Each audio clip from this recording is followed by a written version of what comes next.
My name's Charlie Woodrum, CharlieWoodrum. I'm the Warning Coordination Meteorologist, National Weather Service, Shreveport, Louisiana. I think we're Ready? All right, we're live. All right, So do a if you quick just cap. want to start with, what do you have to initially give us? Okay. We were able to confirm from the National Weather Service that we had an EF1 tornado with max winds of 95 miles per hour here in the Winona community. The tornado had a length that it was on the ground for most of the length of its path of 3.8 miles, and the widest point of its path was 200 yards. It was along its path. There were approximately, from what we can tell at this point, about 50 trees that were mostly uprooted, a lot of large branches broken. We also had a few structures that were damaged along the path as well. Thankfully, no injuries or fatalities. Our thoughts are and prayers go out to everyone that were impacted by this storm. And we know, from what we know at this point, the storm went about across 3 roads, just missed hitting the Winona Independent School District, but there were some impacts. A dugout was impacted there, and it went across the football field and did some structural damage to an outbuilding just beyond that. We had a couple of outbuildings impacted. Most of the home damage from this event came from trees that fell into the homes. And so that's what we found on our storm survey today. Okay, and so how often is it that we get tornadoes in August? Tornadoes in August are extremely rare. We don't see tornadoes that often, if ever, but normally it's with tropical systems and the outer bands of hurricanes, tropical storms, tropical depressions. We'll see that just enough circulation. But in this circumstance, we had a low pressure system still moving across the area that gave us enough of that rotation, cyclonic rotation with it, to get things spun up here for a brief tornado. And how common are tornadoes in the summer? Our peak months are generally in the spring. We go from March to May is our peak, and then our secondary peak is in the fall, October into November. So June, July, it starts to ramp down from the spring, and August is normally a minimum. So this is a very rare time of year for us to get tornadoes in East Texas.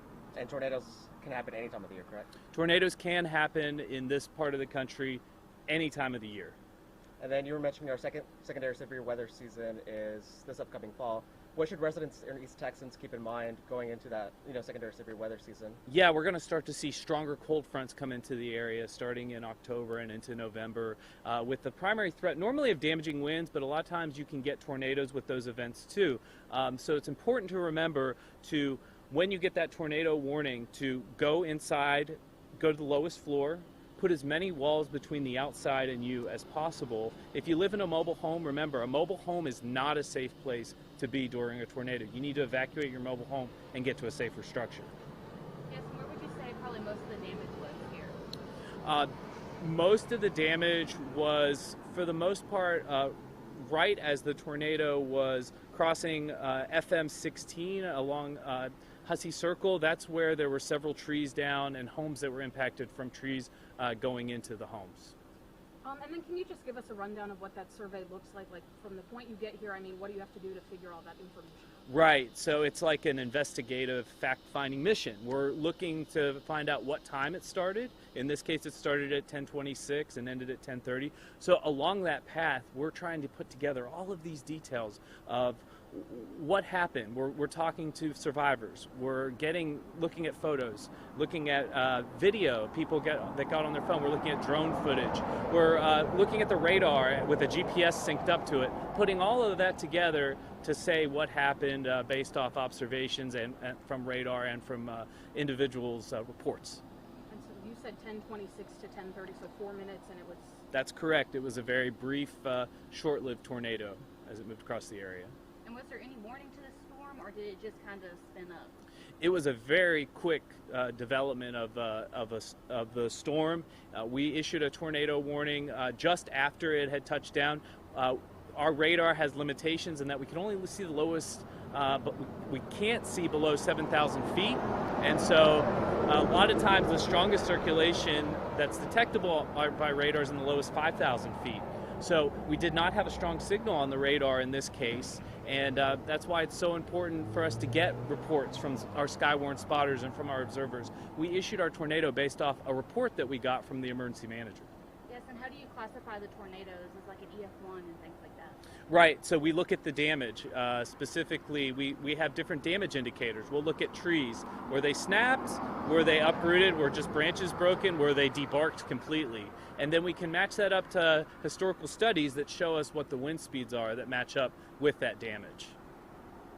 I know throughout the country there are like radar gaps to where you guys have minor visibility or limited visibility to where you can see Tyler being one of those areas. Do you guys have additional resources in the area to help you see better within the storm?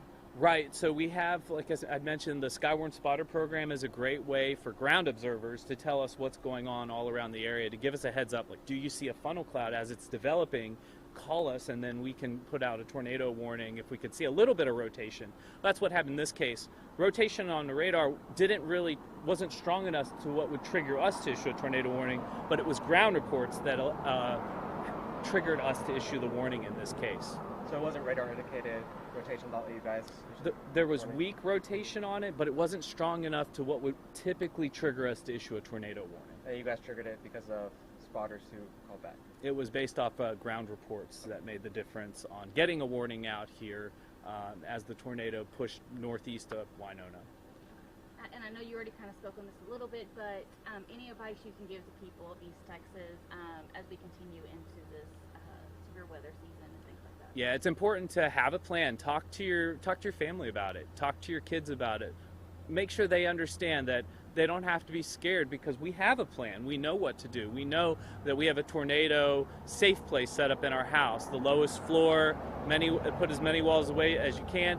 And another way to help kids kind of get more settled is have a helmet. Everyone should have a helmet, whether it's a baseball helmet, a hockey helmet, bicycle helmet, to help protect your head, because most fatalities and major injuries that occur from tornadoes are from trauma that occurs to the head from something impacting the head. So if they protect their heads, that's a good way to help keep people safe. That was everything. Anything else? Just wanted to remind people that we are getting into the peak of hurricane season here as well. So encourage people to continue to monitor products that come from hurricanes.gov. It's been a slow start so far, but we could see a system later on here into September and October come into the Gulf. Want everyone to be ready for that. Also, keep advised to the latest watches, warnings, and advisories coming from our office at the National Weather Service in Shreveport. Our webpage is weather.gov/SHV, and we encourage people to follow our watches, warnings, and advisories there so they know what to do and when to take action.